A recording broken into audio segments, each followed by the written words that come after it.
Pembantaian keluarga dan keturunan Sultan Aceh oleh Indonesia. Nama-nama daftar keturunan Sultan diberikan oleh pihak intelijen kolonial Belanda kepada militer Jawa melalui kerjasama rahasia tahun-tahun 1949 sampai tahun 1952.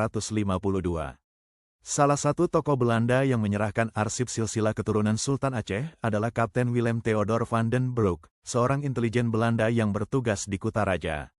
Ia menyerahkan daftar nama bangsawan dan peta harta pusaka Aceh kepada Letkol Ahmad Yani dan intelijen TNI dalam operasi gabungan transisi kolonial ke Republik.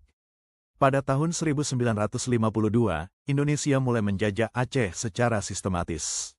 Letkol Ahmad Yani memimpin operasi militer terhadap garis keturunan Sultan. Selain tanah diincar juga darah Sultan dan keluarga kerajaan. Pada tahun 1953, di Banda Aceh, rumah keluarga Sultan Iskandar Muda dibakar. Kapten Soeharto, Brimob, memimpin pembunuhan. Simbol kerajaan, manuskrip, dan harta pusaka dicuri, tak pernah kembali. Lebih 200 kerabat diculik, ditembak, mayat mereka dibuang ke laut. Pada tahun 1965, cucu Sultanah Kamalat Syah diculik, disiksa, dan dikubur hidup-hidup di Lok Seumawe karena menyimpan surat pusaka kerajaan. Operasi itu dipimpin oleh Letda Suyono dan tim intelijen. Ia hilang selamanya, tanpa nisan, tanpa kabar. Pada tahun 1977, cicit Sultan Jamalul Alam ditembak mati karena mengibarkan bendera kerajaan. Rumahnya dibakar, mayatnya tidak pernah ditemukan. Operasi ini dipimpin oleh Mayor Slamet Riyadi. Pada tahun 1982, ahli waris kerajaan Pidi yang menyimpan dokumen perjanjian Aceh Usmani diculik oleh satuan SGI. Mereka dilenyapkan. Operasi ini didalangi oleh Kapten Adi Rifai. Pada tahun 1995, dua anak perempuan bangsawan berusia 10 dan 13 tahun diseret ke truk militer. Mereka diperkosa di Rumo Gedong oleh Letda Dedi Surya dan Serka Sutrisno. Mereka tidak pernah pulang. Antara tahun 1999 hingga 2003, 153 yang ada kaitan dengan keturunan Sultan Aceh dibunuh, diperkosa, atau diculik. Jika nama keluarga istana terdengar oleh militer, malam itu juga mereka diculik. Banyak yang dibakar hidup-hidup atau dikuburkan diam-diam di kamp militer. Indonesia menghancurkan 14 situs makam kerajaan, menghapus 67 tanah wakaf dan pusaka, menyiksa 38 anak bangsawan, memperkosa 43 anak perempuan keturunan kerajaan hingga mati.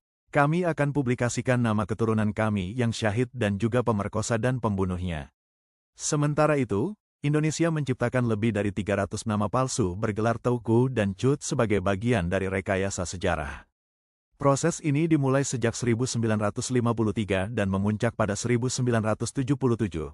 Ketika lebih dari 300 individu non-bangsawan dianugerahi gelar Teuku palsu di bawah arahan militer di Banda Aceh. Para penerima gelar ini termasuk perwira militer, birokrat Golkar, dan mitra bisnis Jawa.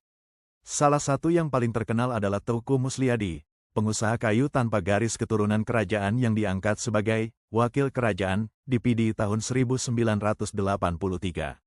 Proyek penghapusan ini dirancang oleh Jenderal Beni Murdani dan Jenderal Wiranto, dengan dukungan unit intelijen dan Biro Adat Binaan Jakarta. Gelar-gelar palsu ini diberikan sebagai hadiah politik bagi mereka yang menjilat Jawa. Mereka bukan darah sultan, mereka adalah alat kekuasaan untuk memalsukan warisan dan menghapus darah asli Aceh dari sejarah. Namun ada beberapa yang selamat. Salah satunya adalah kakek ayah kami Teuku Lambesu. Nama gelar yang ia gunakan untuk menyamar, berhasil bersembunyi bersama hamba sahaya, budak kerajaannya, seorang perempuan bernama Marabumah. Yang dimerdekakan karena jasanya Teuku Lambesu selamat karena mendapat titah langsung dari kerajaan untuk sembunyi menyelamatkan Konun Mekuta Alam. Nama aslinya akan kami umumkan bila waktunya tiba. Mereka bersembunyi dan menyamar selama bertahun-tahun, menghafal dan menjaga ayat demi ayat hukum warisan leluhur Aceh. Beliau pernah diwawancarai secara rahasia oleh dua sejarawan, Dr. Karel Steenring dan Prof. T.A. Sakti. Keduanya menyimpan catatan dan transkrip percakapan di Belanda dan Aceh. Prof. Sakti secara khusus meyakini bahwa Teuku Lambesu adalah satu-satunya penyintas garis hukum kerajaan yang masih memegang hafalan Konun Mekuta Alam secara lengkap. Kami adalah darah Sultan Aceh. Kami tahu jika identitas kami terungkap, maka nasib kami akan sama, diculik dan dibunuh. Tapi kami tidak bicara demi gelar. Bukan untuk jabatan. Bukan ingin menjadi raja. Kami ungkapkan ini agar dunia tahu, Indonesialah yang membantai keluarga dan keturunan Sultan Aceh. Bukan Belanda. Dan dunia harus tahu. Bagi kami, masyarakat Aceh kelolalah Aceh dengan baik. Jika ada yang dipublikasikan hari ini sebagai keturunan Sultan Aceh, maka ketahuilah, semuanya palsu.